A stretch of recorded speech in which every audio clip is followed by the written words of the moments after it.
Então vamos para a palavra. O título da palavra de hoje é A Casa que Deus Sonhou para Você.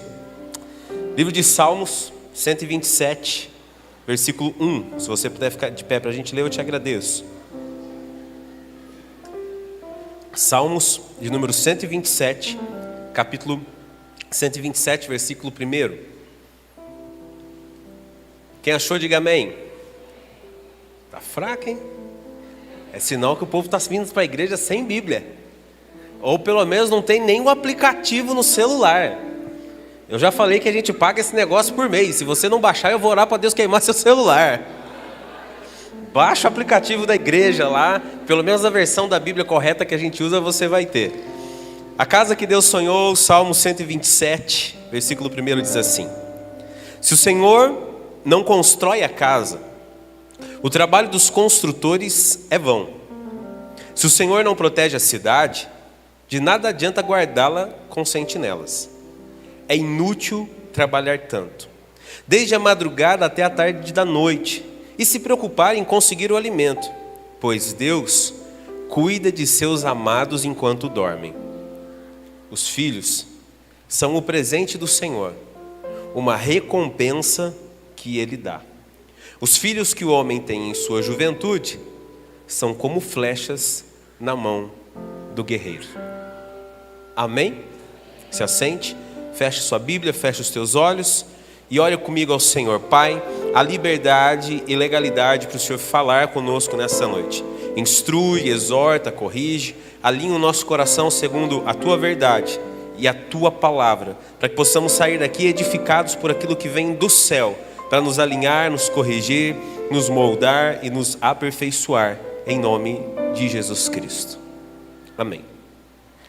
Para todas as áreas das nossas vidas, sempre haverão princípios que a palavra de Deus estabelece, que eles necessitarão ser respeitados e vividos, para que a gente possa ter como resultado na nossa vida aquilo que a própria palavra de Deus garante sobre nós. É sempre muito bom lembrar e frisar o seguinte: a nossa vida não é uma matemática exata. A nossa vida não é a regra do 1 mais 1 igual a 2, não é assim. Muitas coisas que são de fácil entendimento para mim, talvez não são para você. Muitas coisas que venham resolver um problema talvez na minha casa, talvez não seja tão fácil de serem resolvidos lá na sua casa. Mas a gente não está falando sobre matemáticas exatas, a gente não está falando sobre resultados que o homem espera. A gente está falando sobre princípios da palavra de Deus, amém? E quando trata-se a respeito de princípios da palavra de Deus, eles não mentem, eles são inegociáveis, verdadeiros e ultrapassam gerações. Talvez para que você viva aquilo que esses princípios da palavra de Deus dizem que é possível alcançar até através dos seus cumprimentos, de obedecê-los, você vai ter que se esforçar, você vai ter que se entregar, você vai ter que se dedicar mais.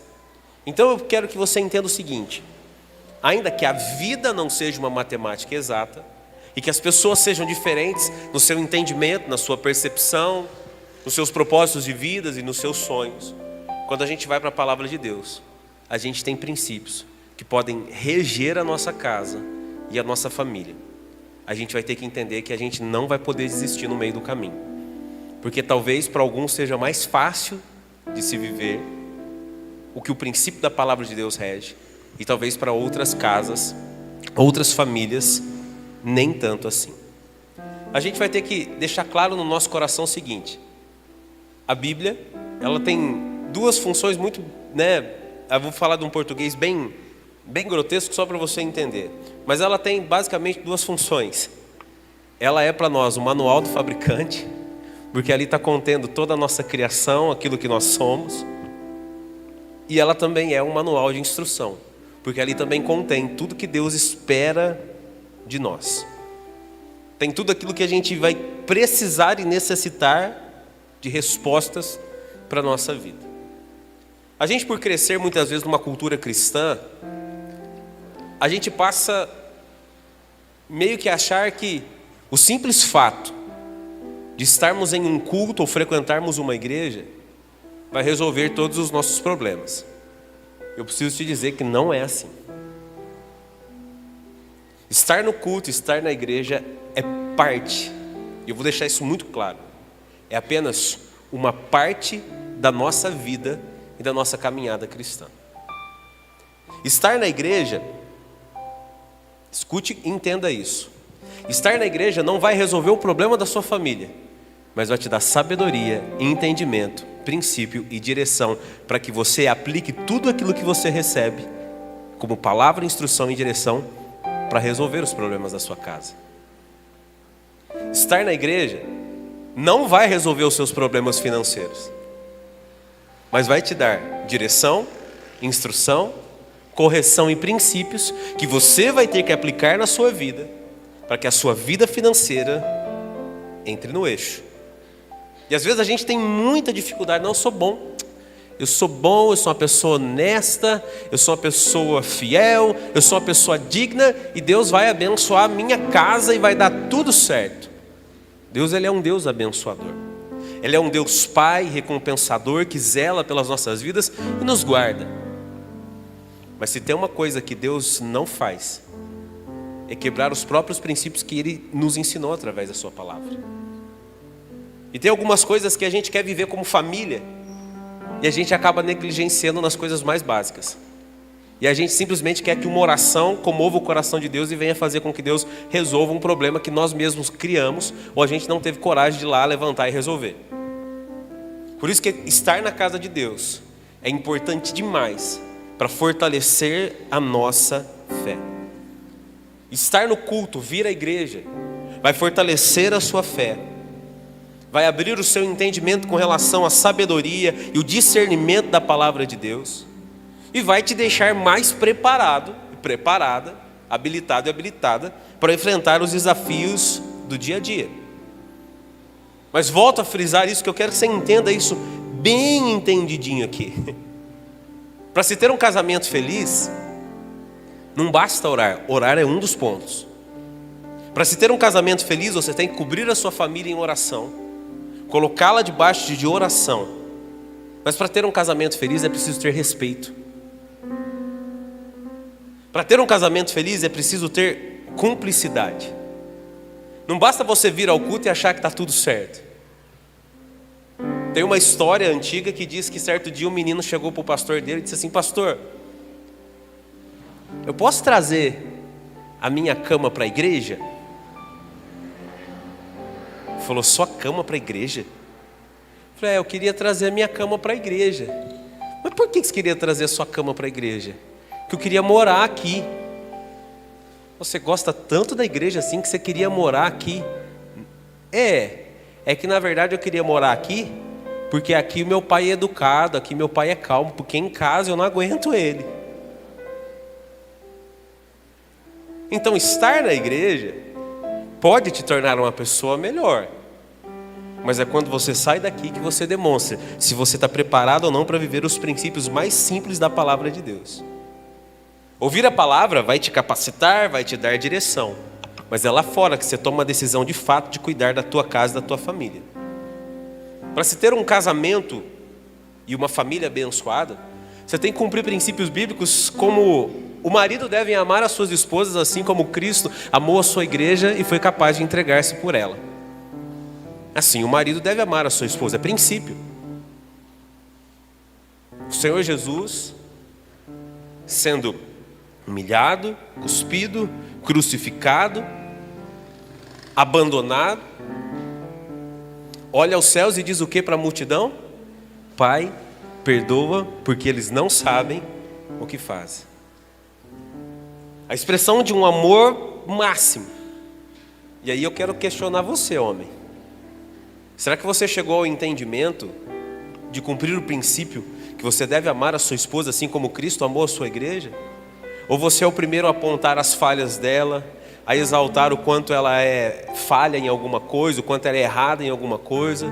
Você é o primeiro a perder a paciência dentro da sua casa, você é o primeiro a condenar, você é o primeiro a criticar, você é o primeiro a apontar, você é o primeiro a julgar. Que tipo de amor você, marido, tem oferecido à sua esposa? Será que chega perto desse princípio que a palavra de Deus diz que a gente precisa ter dentro da nossa casa, e principalmente dentro de um casamento? O princípio que diz para a mulher assim: mulher, submeta-se ao seu marido assim como ao Senhor. E a gente vive numa geração onde essa palavra de submissão, ela soa aos ouvidos das mulheres como algo muito ruim, onde na verdade não tem nada de ruim. Porque Deus diz, ao criar a mulher, que ela seria ao homem uma auxiliadora. Aquela que daria o apoio, a direção. Será que as mulheres têm entendido isso? Ao ponto de ser auxiliadora do marido? E agora eu vou dizer uma coisa para encher a bola das mulheres: os maridos precisam de direção.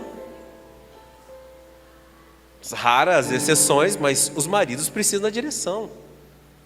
Vira e mexe a vida, as coisas cotidianas mostram que os maridos precisam de direção. É a roupa que está na cara da gente que a gente não acha. É uma situação que você toma uma atitude errada, a mulher só olha assim. Só vira o olhinho assim, né? Para te corrigir. Ela fala, não é assim. Mas será que você, mulher, tem entendido isso? Eu vou usar bem rasgado, que a tua função na vida do homem é dar direção a ele ali, ó, nas atitudes, coordenar? Ou você tem sido a primeira pessoa a falar mal do seu marido? A falar o quanto ele é ruim, o quanto ele é grosso, o quanto ele é bravo, o quanto ele é isso, o quanto ele é aquilo. Aí ele é trabalhador, mas olha o resto. Vou te falar, viu? Você é a primeira a ser base lá na sua casa, a cumprir esse princípio de ser auxiliador. Irmão, auxiliador é aquela assim, ó, é parceria. Tá junto, tá junto. Pagar o preço, vamos pagar o preço. Para nós como pais, o que a gente tem esperado dos nossos filhos? A gente tem esperado que os nossos filhos, eles sejam os melhores em tudo que eles fazem? Eu sempre digo, salvo as exceções. Será que você foi o melhor em tudo que você fez na sua vida? Você não errou? Você não falhou? Você não foi adolescente? Você não foi jovem? Vou nem pedir para você lembrar as coisas que você fez na sua adolescência. Porque você fala, não faz eu lembrar, senão eu vou ter que contar, pastor. Não vai. E aí a gente quer esperar um padrão de santidade dos nossos filhos e achar que eles nunca vão errar. Porque o princípio de ensino da palavra de Deus na criação dos filhos é o seguinte: pais, não irritei os vossos filhos, criando eles, instruindo eles e corrigindo eles. Olha o princípio, no temor do Senhor. Eu não vou corrigir o meu filho segundo aquilo simplesmente que eu acho que ele deve fazer. Eu vou corrigir ele segundo o que a palavra de Deus diz que ele deve ser. Porque assim eu estou corrigindo ele, eu estou preparando o coração dele. Eu estou habilitando ele para vencer um desafio. Há uma coisa que eu sempre digo aqui na igreja, e que isso é verdade principalmente na questão da educação e da correção de alguém. Toda correção sem amor gera ferida, mas toda correção em amor gera direção. E como pais, a gente tem que ter esse princípio no nosso coração. Eu sei que às vezes dá vontade de esganar. Faço parte desse time. Mas a gente tem que respirar. A gente tem que pensar. Quando eu estou bravo com os meus filhos, eles até sabem. Eu deixo, eu só aviso assim, amanhã a gente se fala. Porque eu me conheço, eu sei que se eu falar na hora que eu estou bravo, não vai prestar, eu vou ferir o coração deles. Então eu não faço isso. Então isso é uma coisa que eu faço com os meus filhos e pode servir de dica para você. Seu filho precisa de correção, corrija. Mas corrija dentro da palavra, corrija em amor. Gere instrução com amor. Filhos que devem honrar seus pais, e coloca-se na mesma estatura no temor do Senhor. Por que você deve honrar seu pai? Por que você deve honrar sua mãe? Porque é um entendimento de princípio de honra, porque seus dias se prolonguem na terra. Mas isso não deve ser feito simplesmente da boca para fora. Isso tem que vir do seu coração. Isso tem que vir lá do íntimo do seu coração. São princípios imutáveis. Eu vou obedecer porque eu obedecer e honrar, eu estou trazendo bênção sobre a minha vida. A palavra traz um outro princípio sobre a questão da adoração, mas que se aplica a muitas áreas da nossa vida. Melhor é obedecer do que sacrificar. Então, como filhos, a gente tem que ter no nosso coração esse princípio. Não, eu preciso obedecer. Eu preciso ter esse entendimento. E assim por diante.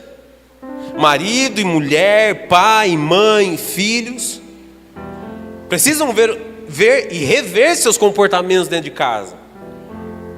Para que depois a gente não chegue a cobrar algo de Deus que a gente não está gerando e a gente não está derramando isso.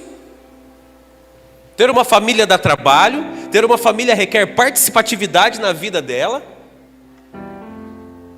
Ter um casamento dá trabalho, requer participatividade na vida de um para o outro. Não dá para criar um filho à distância, eu bati nessa tecla esses dias. O marido tem que participar ativamente da vida da esposa, a esposa da vida do marido, para que ambos sempre vejam que há interesse, há zelo, há cumplicidade a respeito. Os pais precisam participar ativamente da vida dos filhos, para que o coração deles não se perca. Então é nosso dever, é nossa responsabilidade, que vai muito mais do que a oração que a gente faz no culto. É aquilo que eu faço com toda a informação que eu recebo aqui, toda a palavra que eu recebo aqui e aplico lá fora na minha vida. É nossa responsabilidade. Ao olhar a palavra de Deus, eu vou entender que Deus pensa e sonha com a sua família caminhando em paz, com o seu lar caminhando em paz, com o seu casamento em paz. Mas tem gente que parece que não entendeu esse princípio da paz, só quer guerra. E se eu posso te dar um ensinamento e uma direção, procure sempre a paz. Procure ser a pessoa que promove a paz dentro da sua casa. Pastor, mas o outro está errado. Eu não estou falando de quem é o erro, eu estou falando de quem decide ser diferente, de quem decide tomar a rédea e falar: aqui Satanás não vai encontrar brecha. No que depender de você, no que depender de você, no que depender de mim, no meu coração e no seu coração, Satanás não encontrará brechas para entrar. Porque a gente não vai ver quem errou, quem acertou, a gente vai para a palavra. Princípio de amor, princípio de cuidado. Volto a dizer, penso em Deus olhando para a sua casa, sonhando com a sua família, vivendo em paz, vivendo em harmonia, se apoiando nos dias difíceis, se perdoando, se respeitando. Mas para viver isso vai depender de nós. Requer esforço. Diga bem forte comigo assim, para você não esquecer. Diga assim: cuidar de uma casa e de uma família requer esforço e dedicação. Tudo aquilo que você não coloca o coração acaba, se desfaz. Essa semana eu estive numa empresa orando. A pessoa falou comigo durante a semana passada, falou: ó, aconteceu isso, estou assim. Eu disse para essa pessoa no áudio que eu respondi para ela: ó, marca, eu vou na segunda-feira orar aí. Mas eu já te adianto de antemão o que está acontecendo. Você tirou o seu coração, por N motivos. Você já está com o seu coração em outro lugar. Assim, ora ao Senhor e aplica o teu coração aí na tua empresa. E aconselhei, dei umas outras direções. E aí na segunda-feira, na hora do almoço, quando eu fui lá orar, abençoar, a gente estava conversando e essa pessoa disse assim para mim. Ela trabalha com agendamento para atender os clientes e tal. Ela falou assim: pastor, depois que eu ouvi aquele áudio, eu fui orar. Eu falei assim: eu não estou com o meu coração aqui. Assim, a agenda dessa semana está lotada e eu já tenho agenda para a semana que vem. Ela falou assim: eu passei 2 semanas sem ter cliente. Eu passei 2 semanas o dia inteiro sem atender ninguém aqui. Eu mudei o meu coração. Eu apliquei o meu coração aqui de novo e as coisas começaram a mudar. Irmãos, eu vou dizer algo bem simples. Se isso funciona para uma empresa, imagina para a tua família. Aplica o teu coração sobre a tua casa.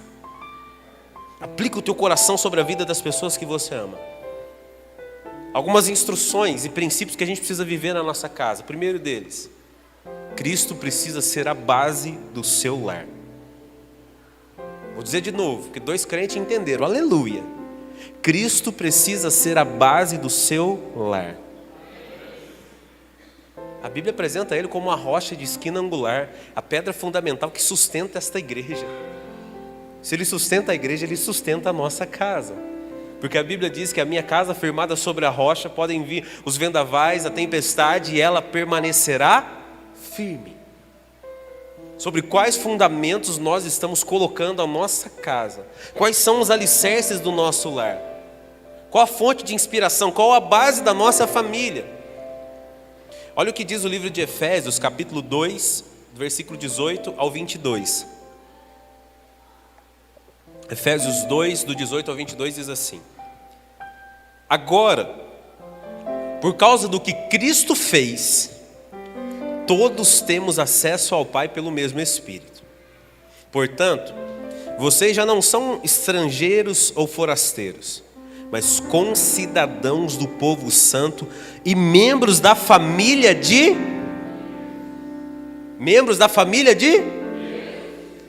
Juntos somos sua... Olha, tem alguém da sua família perto de você? Alguém especial? Olha para essa pessoa e fala para ela assim: juntos, diga, juntos somos a casa de Deus, edificados sobre os alicerces dos apóstolos e dos profetas. Segura. O que são os alicerces dos apóstolos e dos profetas? O ensino, a palavra revelada. Apóstolos e profetas não falaram nada de si mesmo. A palavra de Deus diz que toda a escritura é inspirada por Deus. Então aquilo que os profetas, aquilo que os apóstolos falaram, são princípios que vieram de Deus para reger a nossa vida. Aí ele continua dizendo assim, que nós estamos edificados sobre os alicerces dos apóstolos e dos profetas, e a pedra angular que é o próprio Cristo Jesus. Agora olha o 21. Nele somos firmemente unidos, construindo um templo santo para o Senhor. Por meio dele, vocês também estão sendo edificados como parte desta habitação, aonde Deus vive por seu Espírito. Cristo tem que ser a base da tua casa, porque a tua casa faz parte do corpo de Cristo, o lugar onde Deus decidiu habitar. O Senhor precisa ter legalidade sobre o teu lar. O Senhor precisa ter legalidade sobre a sua família. Olha o que o versículo 20 nos diz. Juntos somos sua casa. Eu pregava esses dias e falava que não tem como muitas vezes a gente chegar num culto e esperar que alguém que não ora em casa vai orar na igreja. Alguém que não lê a Bíblia em casa vai ter paciência de ficar 30, 40 minutos sentado no banco sem levantar. Porque se tem uma coisa que às vezes eu não entendo, é como crente bebe água no culto. Rapaz, acho que passa o dia inteiro de culto sem se hidratar. Fala assim, vou me hidratar na igreja que a água é mais gostosa, né? Então assim, ó, é um negócio fenomenal. Então, se eu quero que alguém cultue a Deus de todo o coração, preste atenção na palavra, ore na hora do culto, essa pessoa vai ter que fazer isso em casa. Vai ser reflexo.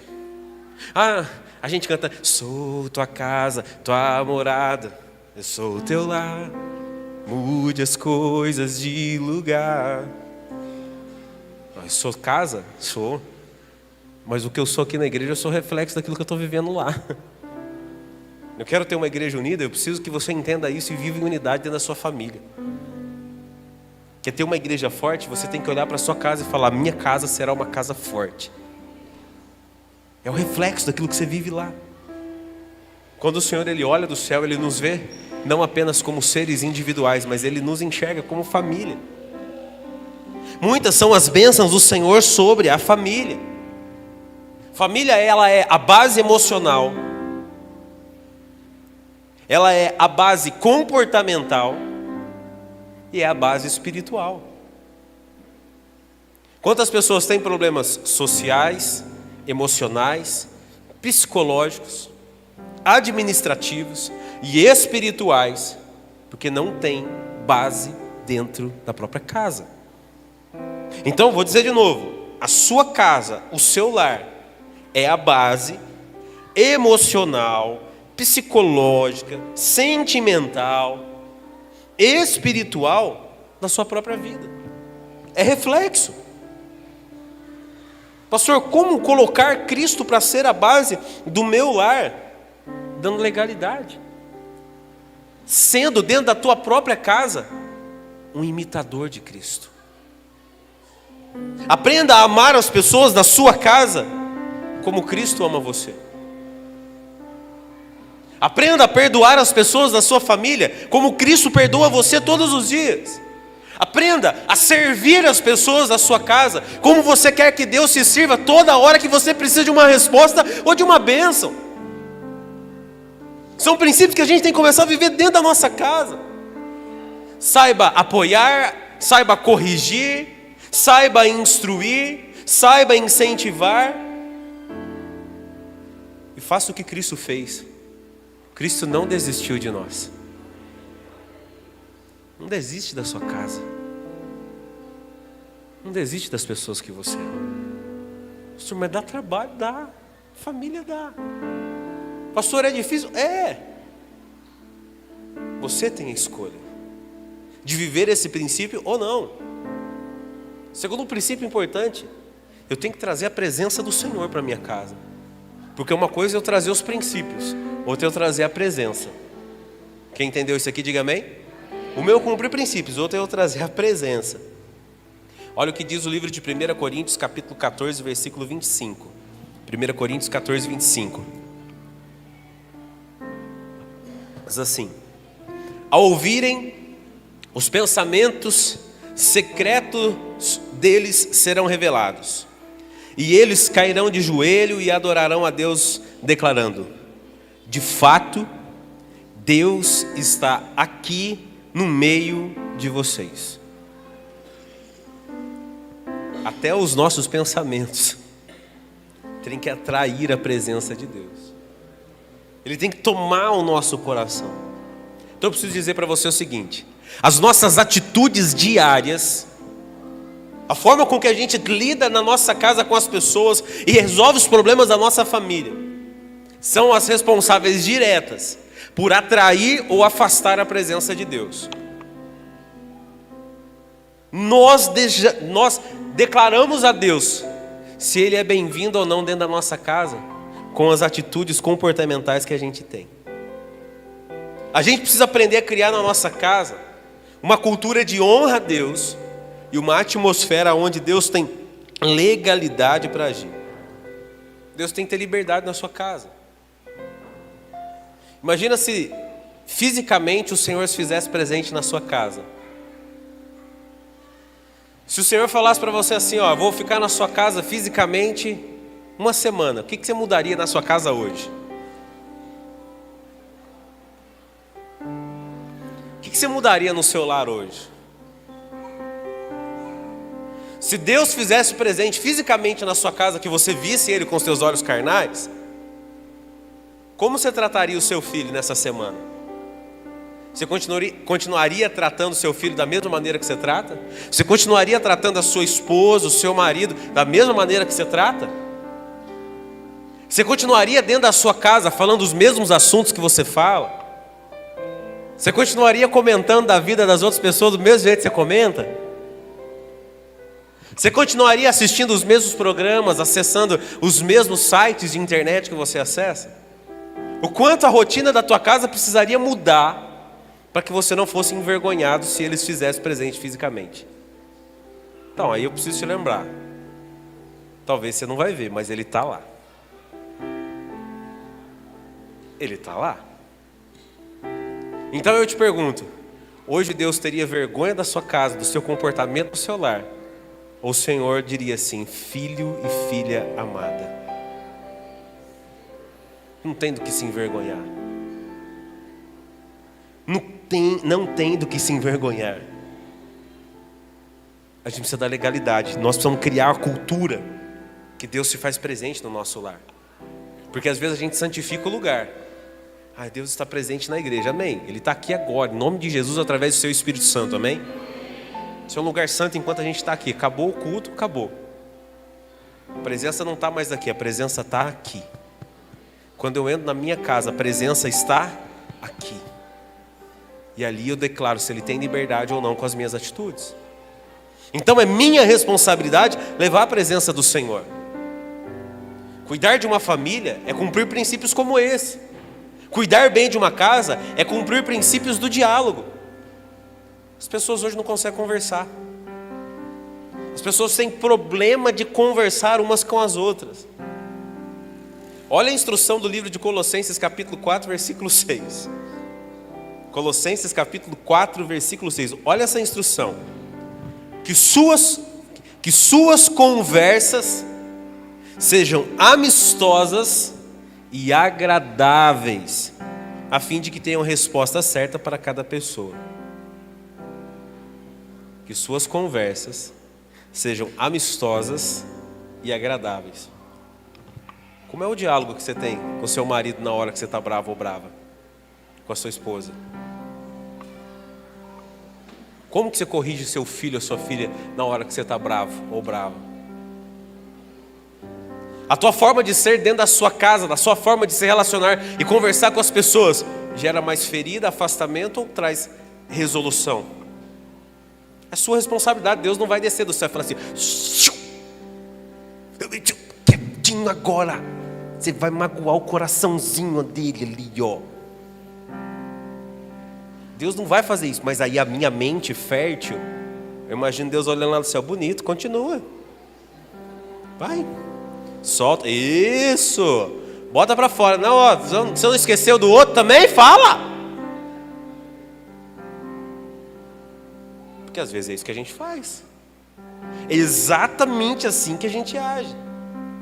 De amistosa e agradável, às vezes as conversas não tem nada. As pessoas não conseguem conversar porque a maioria das pessoas não consegue ouvir a verdade. E elas não conseguem falar uma verdade sem estar carregada das suas emoções e dos seus sentimentos. Elas querem falar a verdade acusando, apontando, não corrigindo. Uma pessoa, dificilmente, isso é fato, dificilmente um marido consegue chegar na mulher e dizer para ela assim: ó, amor, você sabe que eu te amo. Você sabe que você tem inúmeras qualidades. Eu poderia ficar aqui horas falando com você delas. Mas tem uma atitude sua que está me machucando, que está me incomodando. Você consegue perceber que essa sua atitude está me incomodando? Será que você consegue entender que o que eu estou vindo fazer aqui é pedir que você corrija isso em amor, para que a gente caminhe melhor? Não. O marido já chega assim: só uma cavala, você não sabe falar, é só você tem razão. Eu vou falar com você, você tem 5 pedras na mão. Mas claro, como que não vai ter? Você não sabe abordar. E vice-versa. E vice-versa. As pessoas já chegam acusando. As pessoas já chegam apontando. Toda correção, vou dizer de novo, precisa ser carregada em amor. A gente precisa aprender a ter diálogo dentro da nossa casa sem ter pedras nas mãos. Vou dizer de novo isso para você. Você precisa aprender a conversar com as pessoas da sua família sem estar com pedras nas mãos. Quando você vai conversar com alguém da sua família sobre um problema, sobre algo que aquela pessoa está fazendo que fere o seu coração, e eu não estou falando que é fácil, porque não é, mas você tem que aprender, antes de falar com essa pessoa, se colocar no lugar dela e tentar imaginar por que ela está agindo daquela maneira. É fácil? Cara, não é. Mas é importante, é necessário. Diálogo dentro de um casamento, dentro de um lar, na criação de um filho, Não é sobre o quanto você está disposto a falar daquilo que te ofende. Mas diálogo, na verdade, é o quanto você está preparado para ouvir a opinião do outro também a seu respeito. É a resposta que você dá. Será que a gente está preparado para ter um diálogo maduro, para ouvir aquilo que realmente a outra pessoa pensa a nosso respeito? E que a outra pessoa tenha maturidade para não nos ferir, mas para apontar aquilo que a gente precisa corrigir? Ter um bom diálogo é sua responsabilidade. É responsabilidade dos pais impulsionarem os seus filhos. É nosso princípio, é nosso dever. Salmo 127:4 que a gente leu diz aqui o quê? Que os filhos do homem, na sua juventude, são como flechas na mão do guerreiro. Ou seja, eles vão além. Seus filhos devem ser criados com a seguinte mentalidade: você não sou eu. Seus filhos não são você. Eles não vão viver a extensão do seu sonho. Seus filhos têm a própria história deles, têm as próprias escolhas deles. Mas a responsabilidade do pai e da mãe é sempre dizer para o filho: você vai mais além do que um dia eu já pude chegar. É nosso dever incendiar o coração deles assim. Os pais são na vida dos filhos como aqueles motores propulsores do foguete, que permanecem acoplados a um foguete até a hora do lançamento. E eles vão até certa altura, depois dali eles voltam. E dali para frente o foguete vai sozinho. Você está entendendo isso? Nós somos esses motores que vão impulsionar, que vamos impulsionar os nossos filhos, que vamos ensiná-los a ir além. Seu filho vai ser a continuidade daquilo que você fez o coração dele se incendiar. O que você está colhendo hoje com o seu filho, com a sua filha? Pastor, não, isso aqui não é para te julgar, para te condenar, pelo amor de Deus. Isso aqui é para mostrar que você pode se tornar esse motor propulsor para mandar ele além em nome de Jesus, amém? Se tornar um grande homem, uma grande mulher de Deus. Dá tempo de consertar, dá tempo de corrigir isso. Só que é nossa responsabilidade, é princípio que a gente tem que cumprir. A gente tem que cumprir dentro do nosso lar o princípio do apoio. Marido e mulher precisam aprender a se apoiar. Um dos grandes pilares de todo e qualquer nível de relacionamento é confiança. E um dos frutos da confiança é o apoio mútuo. É onde um apoia o outro, onde um acredita no outro. Marido e mulher devem aprender a ser os maiores incentivadores um do outro. Os filhos vão. Os netos podem até chegar. Mas no final de tudo quem sobra é marido e mulher. É o homem e a mulher que sobra no final de tudo. É seu compromisso ser o maior incentivador da pessoa que você ama. E as pessoas hoje estão perdendo esse senso de apoio. Toda família precisa aprender a planejar junto.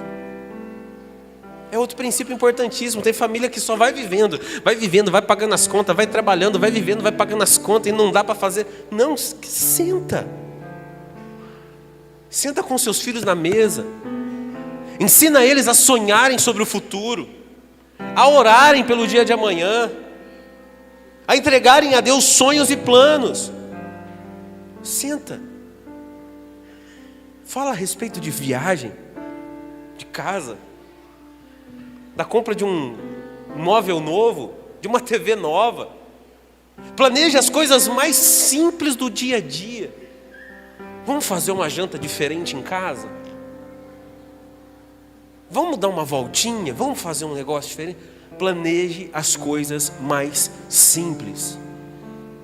Ah, eu vou planejar, não tem dinheiro. Gente, não estou falando sobre dinheiro, estou falando sobre sentar e trazer senso de futuro e direção para a tua casa. É sua responsabilidade. E aprendam, o último para encerrar, a crescerem juntos. Um dos maiores legados que uma família pode ter é olhar para os filhos, olhar para a geração posterior e ver que eles estão indo muito mais além. Porque os pais foram incentivadores. Porque os pais ensinaram a crescer. É a sua história marcada e perpetuando nas gerações que virão. Não tenha medo de crescer. Então eu encerro dizendo para você o seguinte: como família, não tenha medo de quebrar os paradigmas. Seja o primeiro da sua família a fazer uma faculdade, não está tarde demais. Seja o primeiro da sua família a fazer um curso de inglês. uma outra língua que você queira. Seja o primeiro da sua família a fazer uma viagem, de ir para tal lugar que você sempre sonhou. Seja o primeiro da sua família a crescer ministerialmente. Seja o primeiro pastor da sua família. Cresça, avance. Seja a primeira pastora, a primeira ministra. Seja a primeira pessoa a puxar o crescimento da sua casa. Cresça. E pegue na mão de quem é a sua família e fala: você vai crescer junto. Nós vamos crescer juntos. A família que eu creio que Deus sonha para nós é uma família que cresce junto, que planeja junto, que se apoia. É uma família que não tem problema de conversa, tem diálogo. É uma família que realmente um olha no outro e diz assim: o Senhor tem que ter liberdade aqui. É uma família que busca a presença de Deus junto. É uma família que tem Cristo como a base do lar. Que essa seja a sua família, amém, queridos? Eu quero orar por isso. Fica de pé no seu lugar agora.